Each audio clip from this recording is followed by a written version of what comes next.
армысыздар. Қазақша каналда қолдап, лайк басып, тіркеліп кетіңіздер. Төсекте әйеліне көңілі толмаған көршінің әңгімесі. Көрші пәтерден тағы айқай-шу шықты. Тыңдап жатырмын. Еркектің дауысынан әйелдің дауысы қаттырақ шығады. Бірін-бірі боқтаған еркек пен әйелдің дауысы подъезді алып барады. Шыдай алмадым. Барып есіктерін қақтым. Өйткені бұл отбасыны танимын. Мұнда көшіп келгендеріне көп бола қойған жоқ. Күйеуінің аты Шалқар, әйелінің аты Ақмарал. 2 баласы бар. Шалқар таксист. Таң атпай жаман нексиясына мініп қоқайып кетіп бара жатады. Кешке келе жатады. Ақмарал былайша айтқанда домохозяйка сияқты 2 баланы қарап аулада жүргені байқаймын, жиі ұрсады. Ондай жанжал туған кезде Шалқар қашып біздің үйге келеді. Темекі сұрап тартады. Оны-мұны айтып мыжып отырғаны. Әйелінің ашуы басылдау дегенде ғана үйіне барады. Бірақ бүгінгі дау бұрынғыдан бөлек сияқты. Содан кейін ғой, шыдай алмай есіктерін қақтым. Есікті Ақмарал ашты. Бұрқылдап сөйлеп жүр. Сүмелек, мені жезөкше көреді екенсің ғой. Төсекте үйт, бүйт дегендеріңді көшеде танысқан салдақыларыңа айт. Соларға бар. Бұ несей? Төсекте маған алай жаса, бұлай жаса дейді. Осы сорлы. Белің дұрыс жұмыс істемесе, мен кінәлімін бе? Мына бір кітапты алып келіпті, оқы, үйрен дейді. Жасым 35-ке келгенде кекс кітап оқып, позаларды үйрену қалыпты маған. Өй бейшара, оданша ақша табудың жолын қарастырсашы, деп бір кітапты ашылған есіктен подъезге лақтырып жіберді. Жүр бауырым, келінің ашуы басылғанша біздің үйде отыра тұрайық, деп Шалқарды үйге шақырдым. Еңкейіп жерде жатқан кітапты алдым. Кітаптың аты «Төсек ләззаты» деп аталады екен. Күліп жібердім. Себебі Шалқар әйелім қанағаттандырмайды. Төсекте кескен томардай жатады да қояды.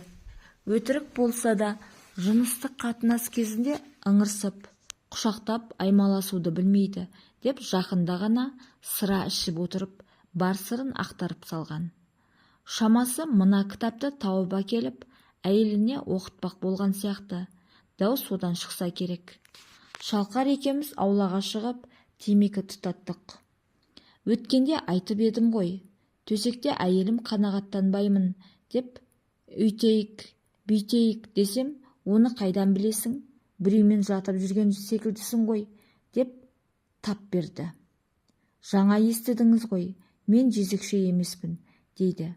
Мына бір кітапты таныстарымның үйінен алып келіп, осыны оқышы, бәлкім төсектегі қарым-қатынасымыз түзелетін шығар десем, шу шығарды, деп Шалқан Налиса сөйледі. Білмеймін, не істерімді. Расында жезөкшелерге барып, құмарымды анда-санда тарқатып тұрсам ба екен, әлде төсектің қыр-сырын жетік білетін бір көңілдіс ұстау керек пе? Бұлай жүре беруге болмас, деді тағы ой.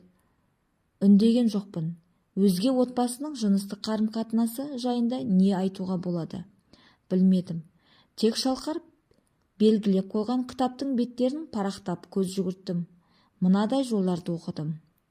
Кез келген әйел өз ер-азаматын жүрегімен барынша сүйетін болса, ол оны жыныстық тұрғыдан да бақытты ете алуға тырысуы тиіс.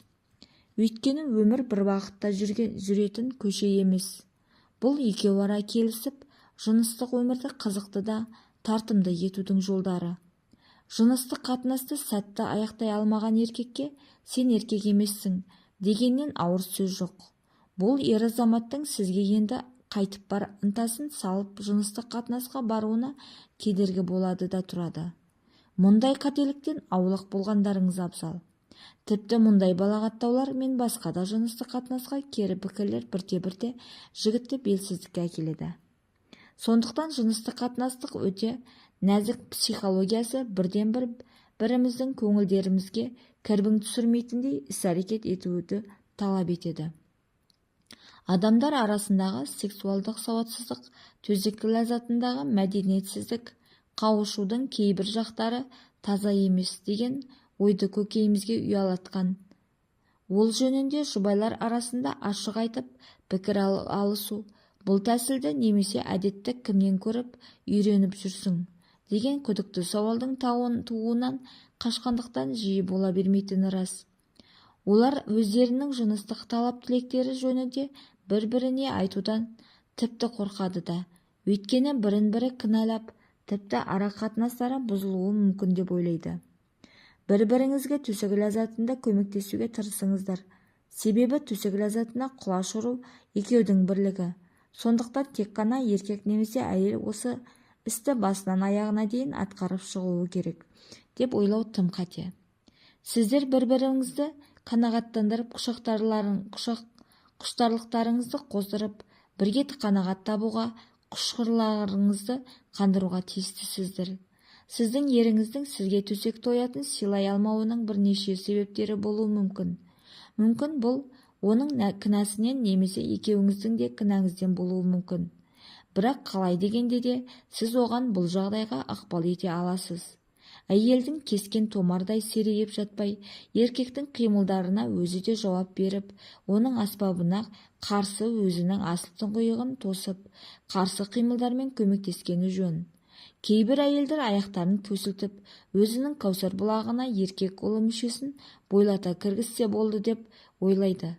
Қайталап айтамын, бөкселеріңізбен адуында жұмыс істеп, еркектің аспабына өзіңіздің асыл тұңғиығыңызды тоса қимылдауыңыз қажет. Егер де әйел мұндай қимылдарды ұят санаса, қимылдамастан төсекте тыныш жатса, онда жыныстық қауышудың әншейін жұбайлық борышы ретінде ғана болғаны және ертеме кешпе еріңіздің сізбен жасалатын қауышудан тойыт ала алмағандықтан басқа жерден ләззат іздеуіне сара жолды салып беруіңіз мүмкін. Тіпті ол өзге әйелге кетіп қалуы да ықтимал. Сондықтан төсекте тоята алу шеберлігін меңгере білу, ер адамның сүйіспеншілігін еселеп арттырып, оны өз жаныңызда ұстаудың бірден-бір көзі болып табылады. Сол себепті көрпе асты ойынын өзгертіп, өзіңіздің жұбайыңызды құшақтап, аяқтарыңызды айқастырып, оның ырғағына қарай қимылдасаңыз, жаныңыз жай тауып, керемет ләззаттанып, рахат шыңының ұшар басына шығасыз. Төсек ләззаты осылай дейді. Мұндай дәлелді дүниеге ешкім дау айта қоймас. Қажет кітап. Расында қуаты сыртқа теуіп тұрған еркектердің жанынан немесе сүйгенінен неге теріс айналып, өзгеге ынтық болатыны түсінікті болды. Әйелдің кінәсі. Егер де әйел төсекте күйеуінің ыңғайына жығылып, оның ләззат алуына, өзінің де ләззат алуына жағдай жасаса, ешқандай еркектің бөтен қатынға бармасы анық. Сіз не дейсіз?